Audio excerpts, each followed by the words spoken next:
Ustadz Maulana Faisal dengan tema ketakwaan buah Ramadan.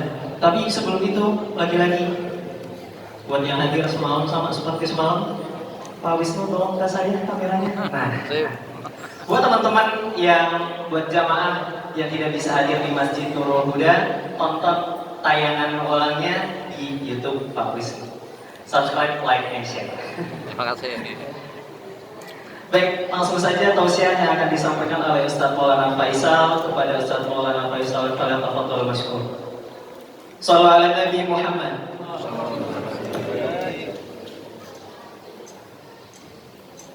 Nama channelnya Pak Wisnu. Nama channelnya Pak Wisnu. Bukan ordang video, ordang video, orang dana mohon video, orang dana mohon green hill gitu, orang dana mohon green hill.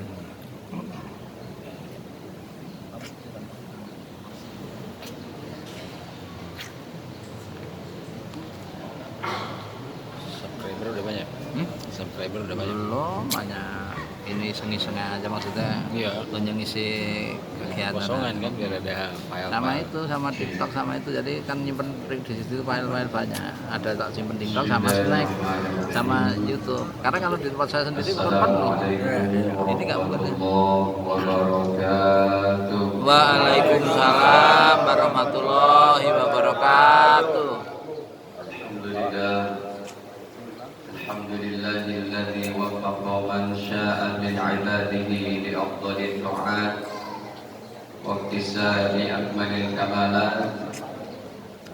Asyhadu an la ilaha illallah wahdahu la syarika lahu al-muttasif bi jami'is sifatil kamalat. Wa asyhadu anna sayyidana wa nabiyyana Muhammadan abduhu wa rasuluhu afdhalul makhluqat. Sallallahu alaihi wa ala alihi wa sahbihi al-anjami dhirat. Salatan wa salaman daimaini ma damatul ardu was samawat. Amma ba'd.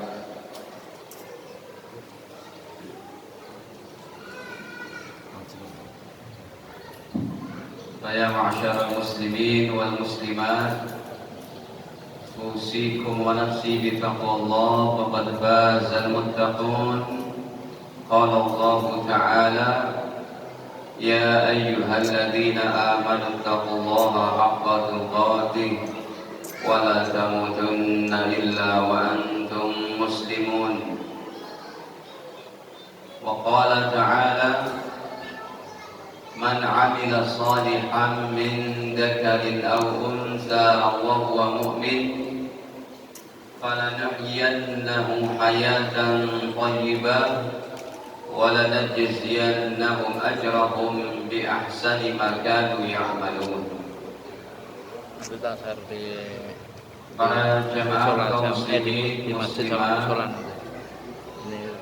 wabil khusus kepada ketua DKN Masjid Nurul Huda, kepada para tokoh masyarakat, Pak RW yang tadi berhalangan juga, para RT, Pak Babinsa juga hadir. Dan saya tidak sebut satu persatu. Kaum muslimat, ibu-ibu semua, Bu,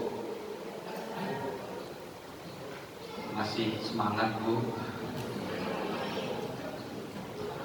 Sebelumnya juga saya mengucapkan untuk Bapak Ibu sekalian, taqabbalallahu minna wa minkum, ja'alanallahu wa iyyakum minal a'idin wal faizin, kull 'am wa antum bi khair.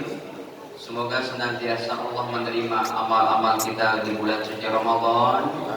Dijadikannya kita menjadi orang-orang yang kembali kepada kesuciannya fitrah kita, serta mendapat kemenangan dan insya Allah sepanjang tahun dalam keadaan baik. Amin ya rabbal alamin. Para jemaah, terakhir saya ke masjid ini masih berantakan ya Pak. Sekarang masya Allah nyanyi Masjid Nabawi. Nyanyi. Alhamdulillah. Cakep. Pokoknya dengar nih Bapak Ibu, masjid itu makin jamaahnya tentram, nyaman ibadahnya, Yang makin banyak dapat pahala adalah di antaranya juga orang-orang yang memikirkan bagaimana masjid kita ini menjadi baik. Cuma di sini bisa pasang air condition kan nanti? Bisa insya Allah. Musola Al-Hikmah udah pasang air condition. Berapa biji? Pak? 4 Pak. Ada Itu juga tujuh ya. bahkan itu. Sama atas ya. Atas bawah 7. Ini kalau pakai air condition nanti lebih nyaman lagi. Amin. Insya Allah jamaahnya ya semoga akan betah di masjid. Amin. Memang harus begitu. Udah saatnya masjid itu jangan dikunci 24 ya, jangan dikunci pas. Pokoknya masjid itu jadikan yang paling nyaman, Pak Ustadz. WC-nya kita larang Ustadz untuk ojol, untuk ojek, grab datang sini cuma untuk pipis. Jangan dilarang, biarin aja. Siapin kopi, Pak. Ya. Kasih masjid kita supaya semua orang merasa nyaman datang ke masjid. Kalau bisa masjid ini kalau sholat zuhur ada makan siangnya tiap hari. Amin. Mantap. Kopi. Betul, bisa tidak insya Allah. Bisa. Bapak Ibu, alhamdulillah kita kan sering main-main di dalam kota Mekah, kota Jeddah. Itu di setiap masjid itu di pinggiran sana ada korma, ada teh, ada gula, ada kopi, ada air panasnya. 24 jam. Di sini baru Teh. seminggu sekali. Tiap hari. Standby. 24 jam. Wah hebat di sini Mas. Baik, makanya tadi saya bilang ya ini Masjid Nabawi. Hadirin, alhamdulillah Allah masih panjangkan umur kita sampai bulan Syawal ini. Amin. Yang mana Ramadan kemarin, Masya Allah, kenangan begitu indah. Kita bisa beriktikaf, bisa takjil bareng-bareng, bisa sahur bersama, qiyamul tarawihnya tidak tinggal, baca Qur'annya pun demikian. Bahkan kemarin saya ngajar di satu kantor, udah buka nih, ada satu kantor saya ngajar. Itu siapa yang khatam Quran pada bulan Ramadan dikasih tiket umroh sama owner perusahaannya itu. Saya bilang bagus gitu. Tapi sayang yang khatam cuma satu orang. Saya pernah daftar sih, Ustadz boleh ikut enggak? Enggak boleh Ustadz. Hadirin, jadi Masya Allah Ramadan ini telah meninggalkan kita. Tetapi semangat Ramadan tidak boleh habis. Betul? Sebab begini, masih ada ini amalan kita yang saya bilang sih nggak salah, cuma kurang aja sih. Kurangnya di mana? Ini di kompleks saya lah, di kompleks saya. Sholat subuh hari raya Idul Fitri cuma 2 saf. Giliran jam 7-nya sholat Idul Fitrinya sampai ke jalan raya. Di sini kayak gitu ya Pak. Insya Allah. Gak beda. Penuh. Nggak beda. Masya Allah, di mana-mana masjid setiap sholat subuh Idul Fitrinya 1 saf, 2 saf. Giliran sholat Idul Fitrinya sampai keluar jalan raya. Padahal sholat subuh hukumnya apa? Wajib. Sholat sunnah Idul Fitri hukumnya apa? Sunnah. Sunnah. Kita ini memahami agama masih kurang, semangatnya juga masih kurang. Hadirin, tema kita tadi apa bang temanya? Antum mau nyuap apa? Oh, ketakwaan buah Ramadan. Ketakwaan buah Ramadan ini temanya sangat tinggi sekali. Sebab Ramadan boleh habis, Ramadan boleh pergi, Ramadan boleh berlalu, tetapi buahnya tetap harus kita bisa nikmatin pada 11 bulan yang akan datang. Takwa itu, Bapak Ibu, saya mau bicara takwa ini pakai komplit, ya Pak Haji ya. Ini saya belum kenal sama beliau, sama tokoh-tokoh yang lain, jadi saya nggak sebut namanya nih Pak Haji, mohon maaf. Ya, Insya Allah nanti kenalan lah. Saya sih rutin ngajar di Al-Hikmahnya di musola. Baik. Jadi begini, atau kemarin ya Idul Fitri, apa itu pas Idul Fitri, sebenarnya mumpung saya ingat nih, masalah takbir Idul Fitri dan Idul Adha itu dibedakan.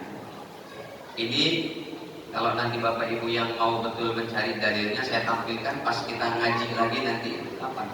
Minggu depan ya? Minggu depan. Nanti minggu depan kita udah mulai ngaji, kitab-kitabnya kan kita bawa gitu. Kata Imam Syafi'i dalam kitab Al-Um, kalau takbir Idul Fitri itu habisnya berhentinya ketika sholat Idul Fitri sudah selesai.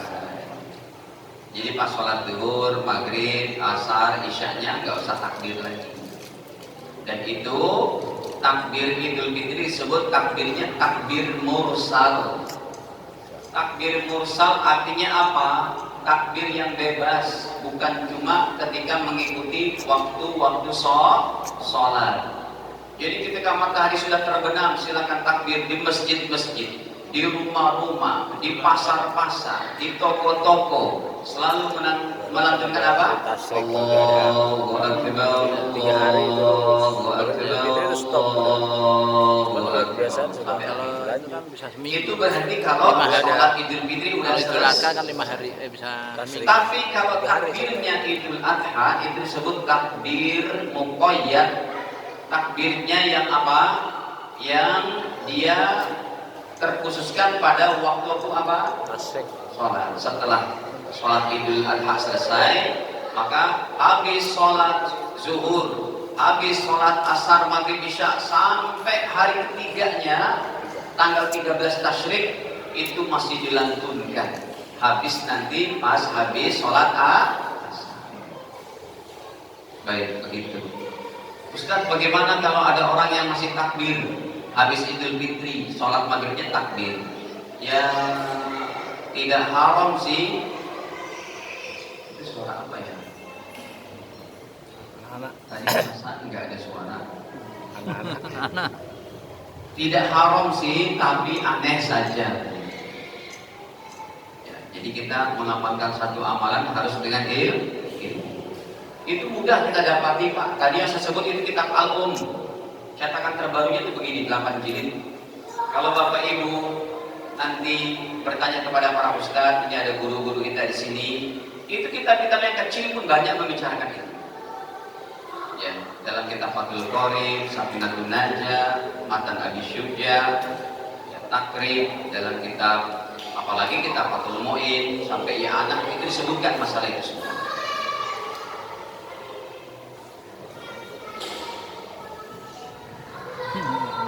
Tadi anak-anaknya gak ada di atas. Iya. Pas Pak Ustadz ceramah sekarang di atas. Emang anak-anak pintar. Suaranya menggema ya. Baik, Bapak Ibu, Ramadan boleh habis, tetapi ketakwaan kita nggak boleh habis. Dari situ para ulama berkata, kun rabbaniyan wala takun ramdaniyan. Jadilah kamu orang yang rabbani. Orang rabbani adalah orang yang beribadah kepada Allah, berjamaahnya, tahajudnya, baca Qur'annya, bukan hanya di bulan Ramadan, terus sampai kapan? Sampai ajal menjemput kita. Wala takun ramdaniyan. Janganlah kamu menjadi seorang ramdani. Ramdani itu apa? Ke masjidnya cuma di bulan Ramadan. Baca Qur'annya cuma di bulan Ramadan. Tahajudnya cuma di bulan Ramadan. Itu namanya ramdani. Harusnya robbani. Makanya hadirin, Ya, yang Allah firmankan dalam Al-Baqarah 183 itu kan kesannya takwa itu. Ya ayyuhalladzina amanu kutiba alaikumusiyam kama kutiba 'alal ladzina min qablikum la'allakum tattaqun. Kamu tuh puasa supaya jadi takwa. Jadi takwa itu paket komplit, terbagi dua. Yang pertama, takwa adalah menjalankan segala perintah Allah dan menjauhi segala larangannya yang hubungannya adalah hablum minallah. Itu yang pertama. Yang kedua adalah takwa yang hubungannya hablum minannas. Jadi Bapak Ibu sekalian, takwa yang hubungannya hablum minallah dulu. Jadi Allah memang perintahkan kita beriman, beribadah sebentar aja Bapak Ibu, selama hayat masih di kandung badan. Besok, lusa, atau kapan kalau kita sudah meninggal dunia, udah habis kewajiban ibadah kita. Jadi takwa dalam segi hablum minallah yang pertama terpentingnya adalah tidak boleh meyakini ada yang wajib disembah kecuali siapa? Allah. Makanya dalam banyak hadis Nabi katakan, ya, man kana akhiru kalamihi la ilaha illallah dakhalal jannah. Siapa yang akhir hidupnya dapat mengucapkan la ilaha illallah, dijamin masuk surga. Jadi Bapak Ibu, untuk menjaga la ilaha illallah ini penting. Jangan sampai kita mati dalam keadaan 4 macam dosa yang tidak diampuni. Kok ada Ustaz? Iya, 4 macam dosa tidak terampuni kalau dia mati. Ini takwa yang sebenar. Ini yang mau kita jaga setelah Ramadan. Ya. Pertama, jadi takwa yang jenisnya hablum minallah ini, kita tetap beriman kepada Allah sampai kapan? Sampai kita dipanggil oleh Allah.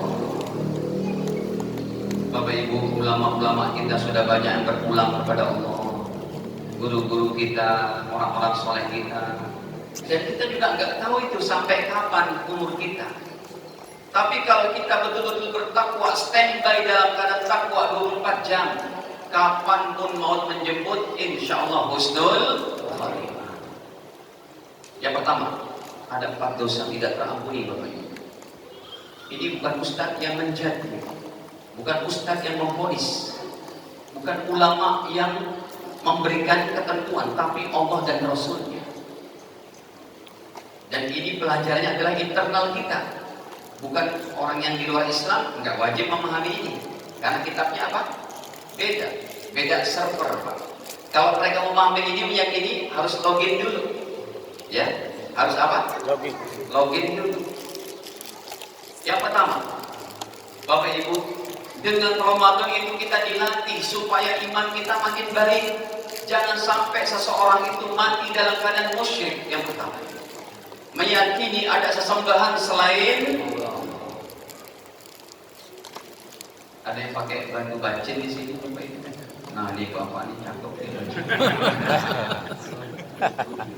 Saya pun mau pakai tadi lupa. Pak Haji juga kelihatan. Kayaknya merah kelima. Boleh nggak pakai batu cincin? Boleh. Saya pun ada koleksi itu Pak. Ya. Artinya boleh, karena Rasulullah pun dalam banyak hadisnya, beliau pakai batu cincin di tangan kanan di sebelah jari kelingkingnya. Boleh juga jari manisnya. Ya. Kemudian hadirin, kapan ketika seorang dikatakan musyrik? Ketika dia meyakini batu cincin ini bisa memberikan daripada rezeki, batu cincin memberikan kekuatan, ini tidak boleh. Tapi kalau kita pakai sekedar niatnya apa? Sebagai hiasan pria yang diizinkan, itu justru jatuhnya dilakukan oleh Nabi. Nabi selalu pakai batu cincin. Makanya guru-guru mulia kita seperti Habib Umar bin Hafiz, setiap beliau datang ke sini sekalian selalu pakai di sini. Ya. Hadirin, dalam surat An-Nisa, surat An-Nisa ayat 48, innallaha la yaghfiru an yushraka bihi wa yaghfiru ma duna dzalika liman yasha wa man yusyrik billahi faqad iftara isman 'azima. Innallaha, sesungguhnya Allah, la yaghfiru tidak akan mengampuni dosa ayyusyraka bih, kalau dosanya berupa kesyirikan. Ini Ramadan tertinggi nilainya pada ini, Pak. Jangan sampai kita menduakan Allah. Bu, Ibu, ada istri saya juga tuh, Bu, Ibu. Kemana sih tadi? Enggak lihat. Di luar apa di mana? Oh, di luar tadi ya. Belanja. Bu, Ibu kalau di madu mau nggak? Hah? Yang jawab Ibu mah udah zona aman yang Ibu ya. Ibu yang jilbab merah mah udah zona aman ya. Yang masih muda nih. Hakikatnya begitu naluri perempuan, kalau di madu mau nggak? Enggak mau. Pak, Bapak Ibu, memang kebanyakan manusia, kebanyakan wanita itu kalau diduakan nggak mau. Tapi di sebalik sana ada nggak wanita yang laki-laki yang istrinya sampai wafat? Ada tidak? Coba sebutin yang viral-viral aja deh. Itu anggota DPR tuh. Siapa namanya? Lora Padil. Istrinya berapa? 3. Akur-akur aja tuh. Ustadz, maksudnya apa sih bicara kayak begini Bapak Ibu? Ketika seorang wanita sampai kapanpun, maksud gini, ketika seorang wanita ataupun para ibu-ibu ini, banyak di antara mereka yang tidak mau untuk dimadu, tapi di sebalik sana ada yang mau dimadu. Tetapi Allah Subhanahu wa Ta'ala, sampai bumi pecah, sampai langit runtuh, tidak bakal Allah menerima ketuhanannya dimadu dengan Tuhan yang lain. Gak bakal Allah terima dan Allah ampuni orang yang menduakan ketuhanan Allah. Itu sama juga sih dengan orang kafir musyrikin Mekah itu. Kamu menyembah Allah, meyakini Allah ada, iya. Tapi gak cukup, kita punya Lata, kita punya Uzza, kita punya Manat, kita punya Hubal, kita punya bulan-bulan. Bahkan Tuhan-Tuhan mereka di depan Ka'bah dibuat. Ada yang dari semen, ada yang batu, dari tanah liat, ada yang dari batu. Ada juga orang yang buat Tuhannya dari tepung gandum, dari roti. Akhirnya setelah disembah, Tuhan, kita minta peternakan supaya lancar, baik, sehat, perdagangan lancar. Kemudian dia bilang, sudah jam 12 siang nih Tuhan, mohon maaf ya, sekarang tangan Tuhan saya makan. Itu Tuhan dimakan sama orang musyrikin Mekah. Maaf ya Tuhan, tangannya dipotek, dimakan. Bapak Ibu, yang pertama ini, Ramadan tertinggi hablum minallahnya, jangan sampai kita mati dalam kesyirikan. Yang kedua, mati dalam keadaan kafir, yaitu ingkar kepada ketuhanan Allah. Bapak Ibu, jangan sampai kita ingkar kepada Tuhan Allah. Dan ini Allah katakan justru kepada orang yang paling kaya di dunia ini. Ali Imran 91. Kalau tadi musyrik An-Nisa 48. Ali Imran 91. Kekayaan yang tidak akan dimiliki, kekayaan yang tidak akan dimiliki oleh siapapun sampai hari kiamat. Kalau orang di dunia ini sekarang yang paling kaya itu paling 3.000, 4.000 triliun Bapak Ibu. Kalau di Indonesia itu masih di bawah 700 triliun. Ini dalam Ali Imran 91 Allah sebutkan kekayaannya bukan main. Emas 10 bumi milik dia, tetapi dia mati dalam keadaan kafir. Innal ladina kafaru, sesungguhnya orang-orang kafir, wa matu wa hum kufar, yang mereka mati dalam keadaan kafir. Falan yuqbala min ahadihim mil'ul ardi dhahaban walau ibtada bih. Sumpamanya dia punya kekayaan emas 10 bumi, sampai mati dia dalam keadaan kafir, kekayaannya emas 10 bumi. Pak, kira-kira ini kalau Masjid Nurul Huda, Pak DKM, kalau Masjid Nurul Huda, pernah lihat emas 1 kilogram Pak?